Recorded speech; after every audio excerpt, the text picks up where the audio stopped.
Yan, so hello everyone, it's me again, Daniel Uy, your marketing professional here at Toyota Cubao.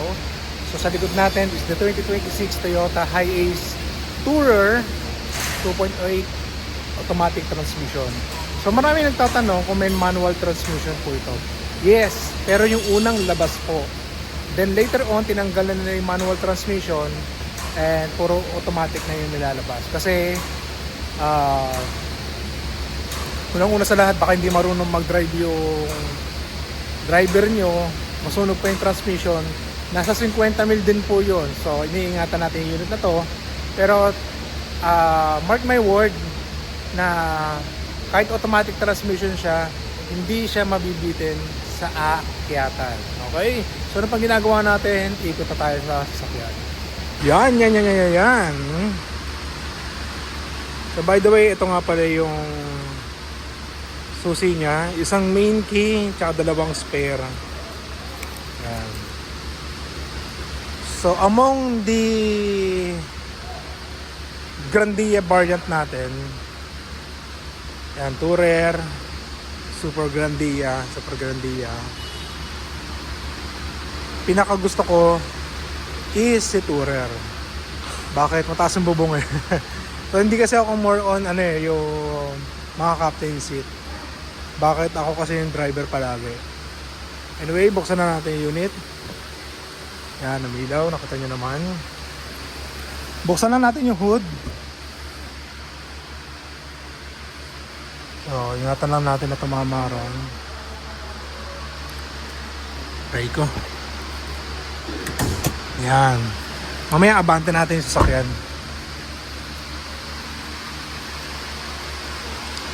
Taas niyan. Sa SM, pag nag-parking kayo doon, may tirang ganyan. Nakalimutan ko yung kanyang height. Pero kasi last time na nag-inquire sa akin yung ninong ko, 4.2 yung sa SM, 4.18 yung sa kanya.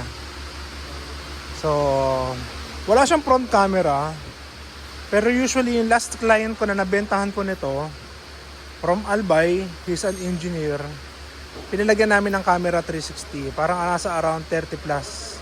Dito na kinabit yun. So yung fog lamps niya, yung DRL niya, yung headlight niya, ayan. Gusto ko ulit makabenta nito, ang dami kong benta nito dati. Medyo may kabigatan siya. So this is the D4D engine 2.8. Naka-turbo na po yan, kaya hindi kayo mabibitin dyan. Ang sarap i-drive niyan, guys.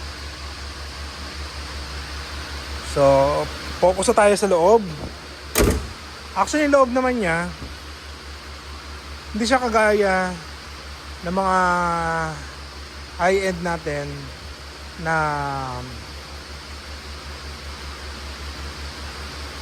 sobrang detalyado ng upuan. Okay?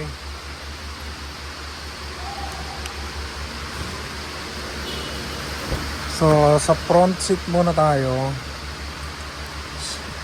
Start na kaya natin yung engine.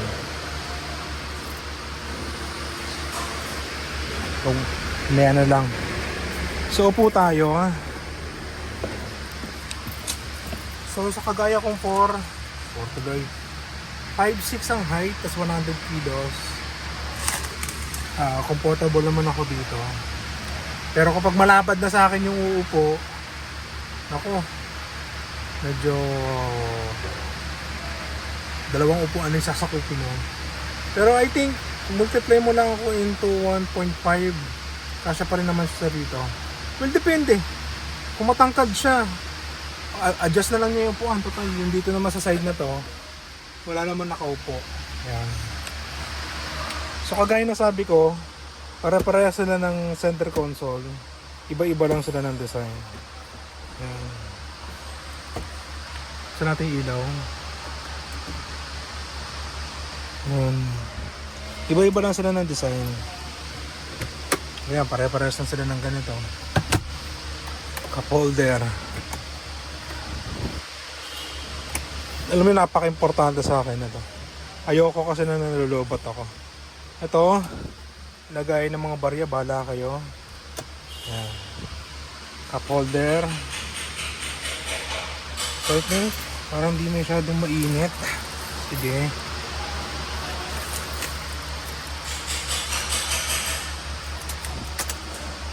Uy, nakabukas yung headlight.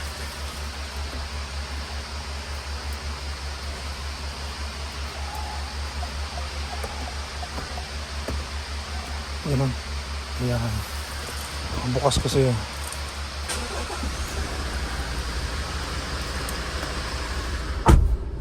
So mabilisan na lang tayo na vlog. Yan. Init kasi. Whew! So astig na astig kapag ito. Yung mga congressman ganito sa akin eh. Kasi napadaan ako sa HOR. May hinatid ako doon na nag-grab ako. Yun. Sarap! Saan punta natin? Baguio. Tara, second row naman tayo.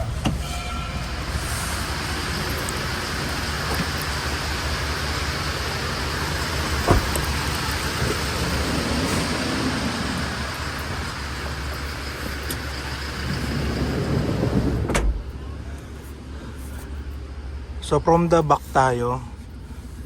So yung kagaya ko na medyo may katabaan. O nakakatayo pa ako dito. 5'6" ako. O, komportable naman tayo dito. Okay. So yung aircon natin. May cup holder dito. May handlebar. May parang kangaroo pocket dito. Para magkalat yung mga pasahero. Iisip na yan. So kung makakatulog ba ako dito sa likod, hindi ko alam kasi hindi naman ako natutulog sa biyahe, birang-bira. Kasi usually ako lagi yung driver. Okay. So dito yung mga laging nag-aalalay sa nila amo. Okay. Pero malamig na siya. Malamig na siya. So kung ang height mo is 5'3", kaya mo tumayo dito. Hindi pa pala nakabukas ng maayos yung, nakaganyan kasi.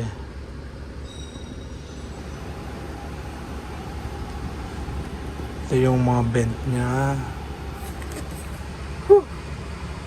Hinahalang natin. So overall, guys, ang bibili niyo rito yung matting. Nasa 16,000 yun. So, isa sa pinakamagandang upuan dito, ito sa likod ng driver. Kasi yung view ng driver, kita mo rin. Yan. So tara, sa harap na tayo. Bago pala tayo pumunta sa harapan, hindi ko na iaabante, baka madali tayo.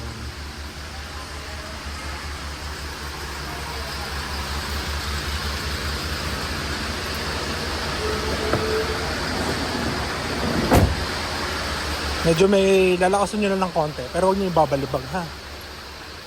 Tignan nyo kung gaano kahaba yung tourer. Ayan.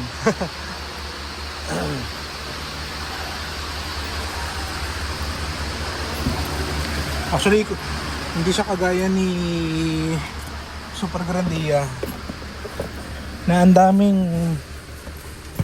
mga buttons. Ito, common sila nito.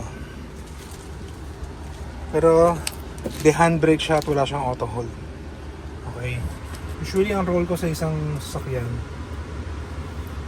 pwedeng assistant driver or main driver. Ayan.